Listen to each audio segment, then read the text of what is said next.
नमस्कार। सुख संगम योग साधना कार्यक्रम में आपका बहुत बहुत स्वागत है। आज का विषय है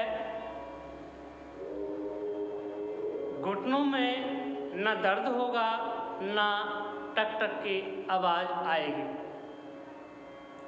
जी हाँ दोस्तों, भारत में लगभग 40 से 50 साल की उम्र के बाद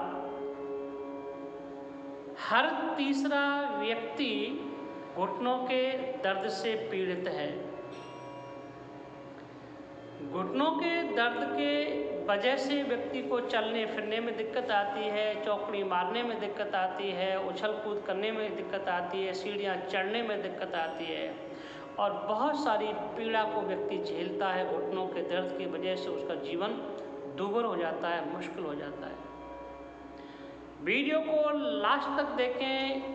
यदि आपके घुटनों में दर्द रहता है, आपको चलने फिरने में समस्या रहती है, आपके घुटनों की हड्डियां घिस गई हैं, आपके चाल टेढ़ी हो गई है, आपके घुटनों में हमेशा दर्द रहता है, किसी भी प्रकार के घुटनों की जो समस्या है उसके लिए एक बहुत शानदार समाधान आपको बता रहा हूँ।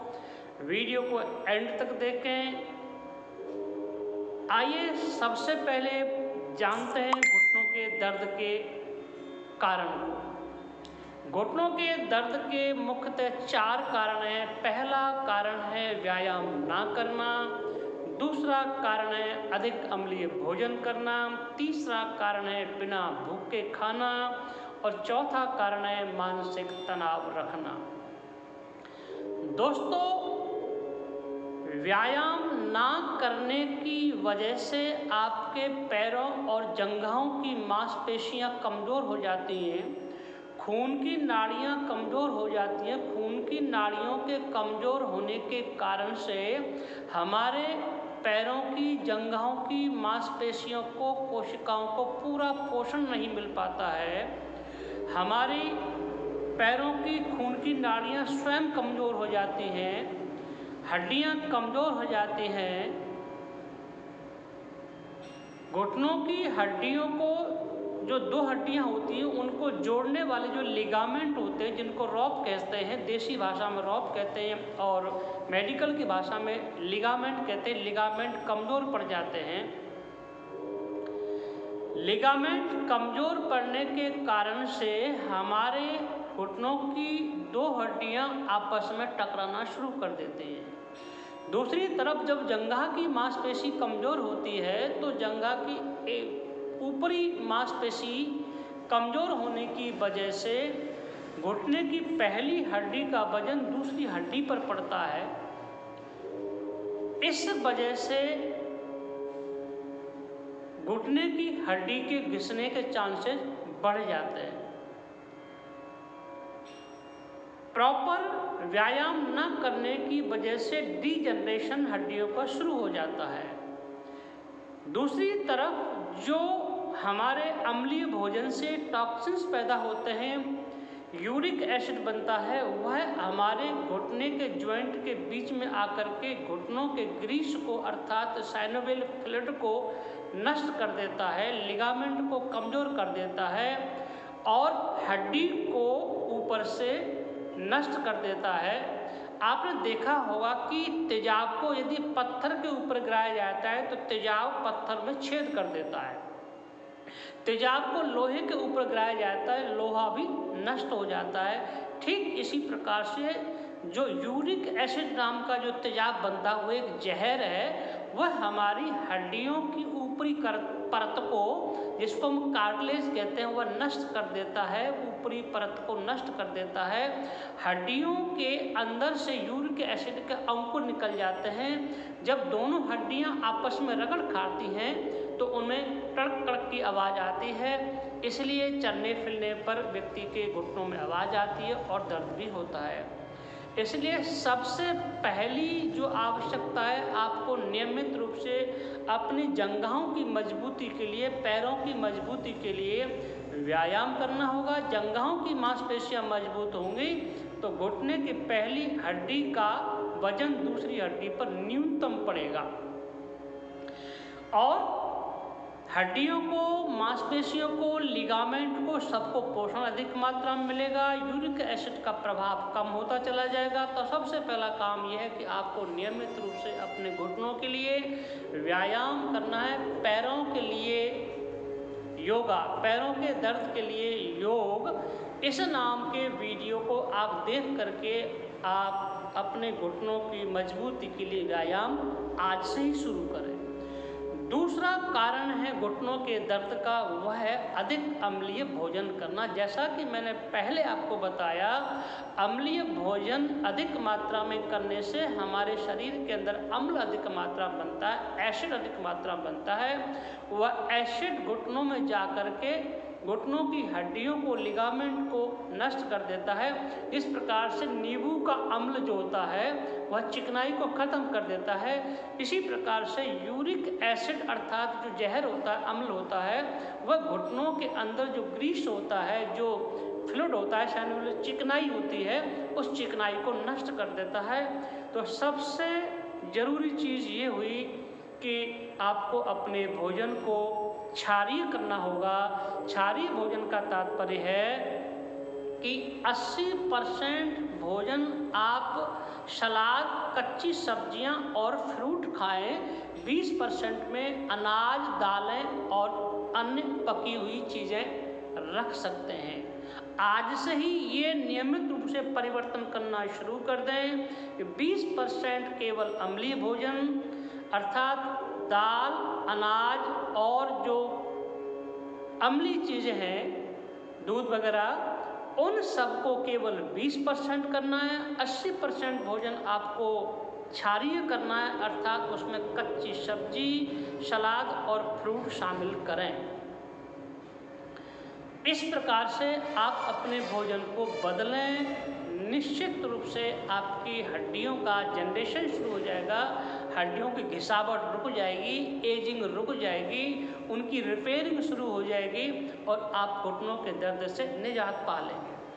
तीसरा जो कारण है, भूख के बिना खाना। जी हाँ दोस्तों, भूख एक बहुत सुंदर मैकेनिज्म है, एक बहुत सुंदर व्यवस्था है। भूख हमारे शरीर की कोशिकाओं की एक आवश्यकता का संकेत है। भूख हमारे शरीर की कोशिकाओं की आवश्यकता का एक संकेत है। जब शरीर की कोशिकाओं को एनर्जी बनाते बनाते बनाते बनाते उनको फ्यूल की आवश्यकता होती है, अर्थात शरीर की प्रत्येक कोशिका एनर्जी बनाती है और एनर्जी के लिए ग्लूकोज की आवश्यकता होती है, फ्यूल की आवश्यकता होती है। जब शरीर की कोशिकाओं को प्रॉपर मात्रा में फ्यूल नहीं मिलता है, ग्लूकोज नहीं मिलता है, तो वो सारी कोशिकाएं इकट्ठी होकर के ब्रेन को संकेत भेजती हैं कि हमें फ्यूल की आवश्यकता है। ब्रेन संकेत करता है एंडोक्राइन सिस्टम को एक्टिवेट करने का कि आप भोजन के लिए आमाशय में डाइजेस्टिव जूस बनाओ, पाचक रस पैदा करो। एंडोक्राइन सिस्टम एक्टिवेट करता है अपने आमाशय को और आमाशय में अनेकों प्रकार के पाचक जूस तैयार होते हैं। जब पाचक जूस तैयार होते हैं तो पाचक जूस तैयार होने के बाद आमाशय मस्तिष्क को आदेश करता है या संकेत करता है कि हम तैयार हैं भोजन के लिए। इसी प्रक्रिया का नाम, इस स्थिति का नाम भूख है। अर्थात आप भोजन करें, भूख से करें, किसी प्रकार की आदत से, किसी प्रकार के स्वाद से भोजन ना करें। आज मैंने भोजन नहीं किया इसलिए भोजन कर लूँ, आज स्वादिष्ट भोजन बना इसलिए भोजन कर लूँ, या किसी के मनोहार से भोजन कर लूँ, किसी का देखी देखी भोजन कर लूँ, या मुझे जल्दी जाना इसलिए भोजन कर लूँ। ये तरीके भोजन करने के बहुत गलत हैं। बिना भूख के खाएं तो आप निश्चित रूप से बीमार पड़ेंगे। घुटनों के दर्द या किसी भी प्रकार की बीमारी की आप शिकायत हो सकते हैं। सबसे महत्वपूर्ण बात यहाँ यही है कि आप भूख के साथ ही भोजन करने बैठें। चौथा जो कारण है वह है तनाव। मानसिक तनाव की वजह से, स्ट्रेस की वजह से हमारे हाइपोथैलेमस अर्थात मस्तिष्क की तंत्रिकाएं डैमेज हो जाती हैं, वो प्रॉपर कार्य नहीं करती हैं। मस्तिष्क की तंत्रिकाएं के डैमेज होने की वजह से हमारे शरीर के समस्त अंगों की कार्य क्षमता पर असर पड़ता है, क्योंकि हम जानते हैं कि मस्तिष्क के पिछले हिस्से के द्वारा हमारे शरीर के समस्त इंटरनल ऑर्गन संचालित हैं। समस्त अंग मस्तिष्क के द्वारा ही संचालित हैं, सारे कार्य मस्तिष्क के द्वारा ही होते हैं। तो जब मस्तिष्क स्ट्रेस से भरा होता है, तनाव से भरा होता है, तो हमारे समस्त अंगों की, हमारे किडनी, हमारे लंग्स, हमारे लीवर, हमारा आमाशय, हमारी आर्टरीज, हमारे कैपिलरीज, सबकी कार्य क्षमताओं पर नकारात्मक प्रभाव पड़ता है, दुष्प्रभाव पड़ता है।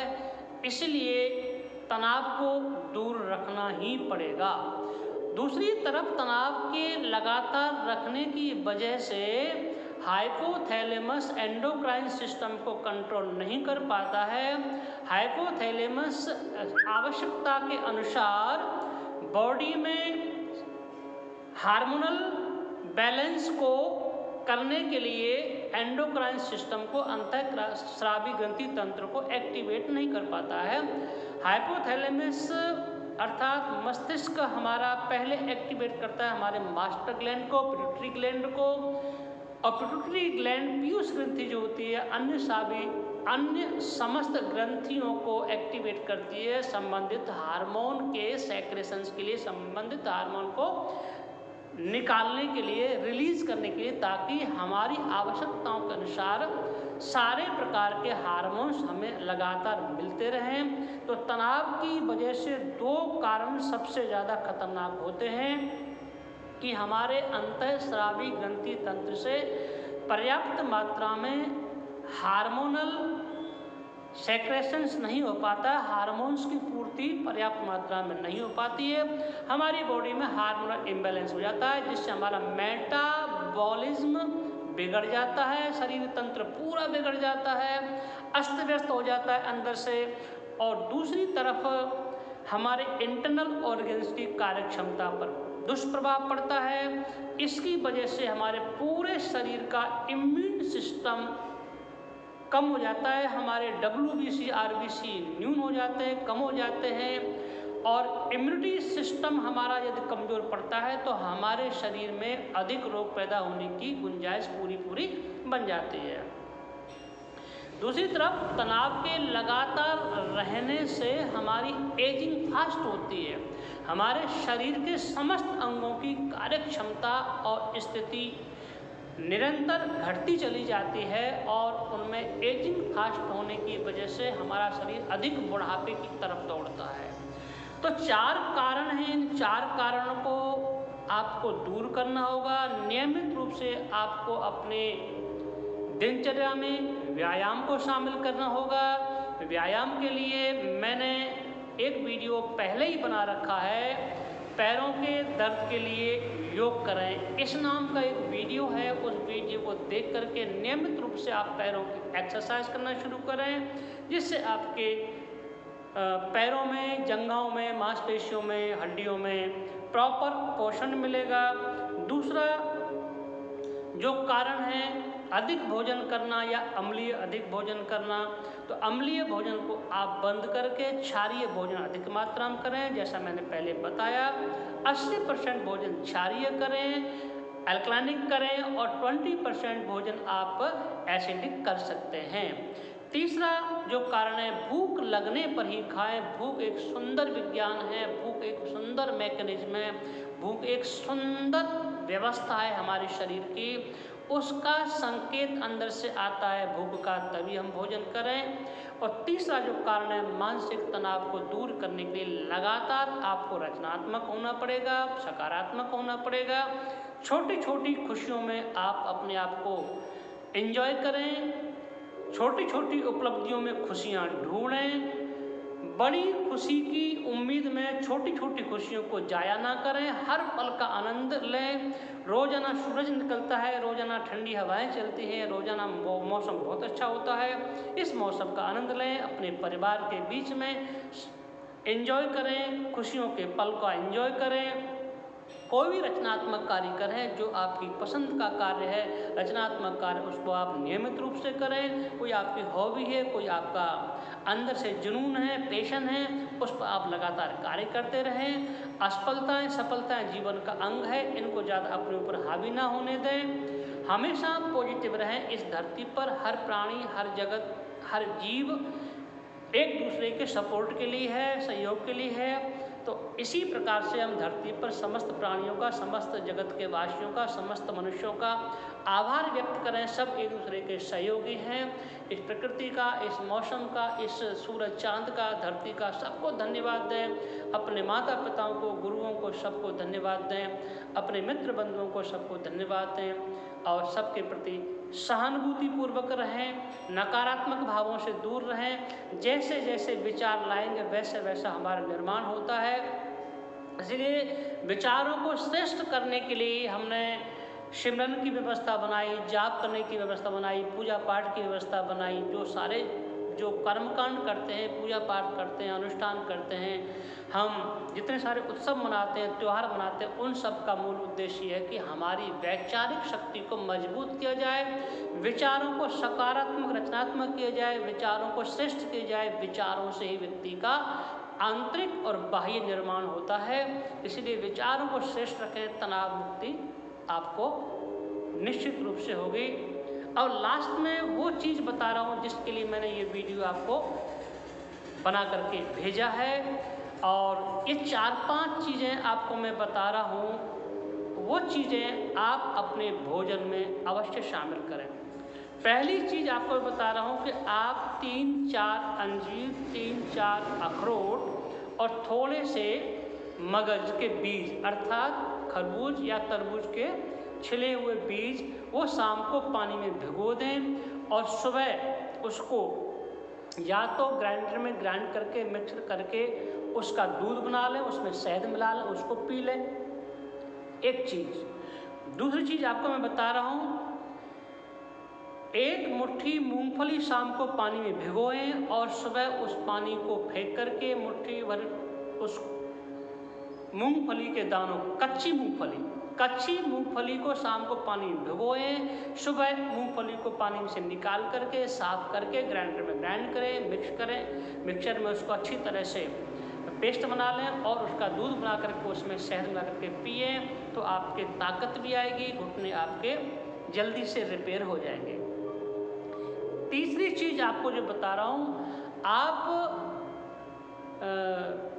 ग्रीन पत्तियों का जूस पीना शुरू करें। जिन फलों को हम खा सकते हैं उनकी पत्तियाँ, हरी पत्तियाँ जिनको हम खाते हैं, जैसे पालक है, बथुआ है, मेथी है, पुदीना है और गेहूं की घास है, इस प्रकार की अनेकों प्रकार की जो ग्रीन पत्तियाँ होती हैं, हरी पत्तियाँ होती हैं, उन हरी पत्तियों को इतना सा 50 ग्राम 60 ग्राम करीब आप ले करके और ग्राइंडर में डाल करके, मिक्सर में डाल करके अच्छी तरह से उसको ग्राइंड कर लें, पेस्ट बना लें और उसका जूस बना करके उसको पिएं। उसके अंदर थोड़ा सा आप शहद मिला सकते हैं, काली मिर्च मिला सकते हैं।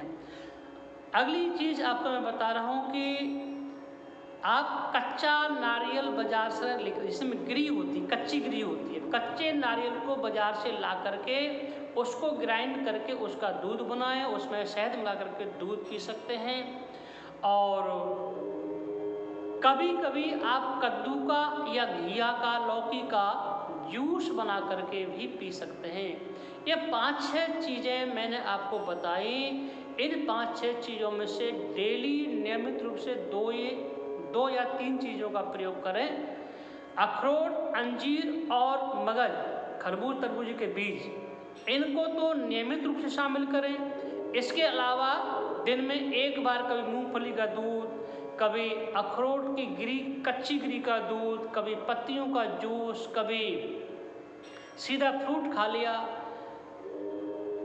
इस प्रकार से आप चलेंगे, दिनचर्या को इस प्रकार से बना के चलेंगे तो निश्चित रूप से आपके घुटनों का दर्द दूर होगा। सैकड़ों लोगों के घुटनों के दर्द को ठीक किया है हमने और उनकी हड्डियों की रिपेयर की है, कार्टेज घिसी हुई ठीक की है। जो लोग ऑपरेशन की स्थिति में पहुंच गए थे, घुटने बदलने हैं, ऐसी स्थिति में पहुंच गए थे, उन लोगों को भी हमने व्यायाम करवा करके, भोजन चेंज करवा करके और हमारे देख रेख में उनको रख करके उनके घुटनों को हमने बचाया है, घुटनों के दर्द से उनको निजात दिलाई है। इसी के साथ आप सबका बहुत बहुत धन्यवाद, शुक्रिया, नमस्कार। वीडियो आपको अच्छा लगे, जानकारी आपको अच्छी लगे तो इस वीडियो को शेयर करें, लाइक करें, चैनल सब्सक्राइब अवश्य कर लें। नमस्कार, धन्यवाद।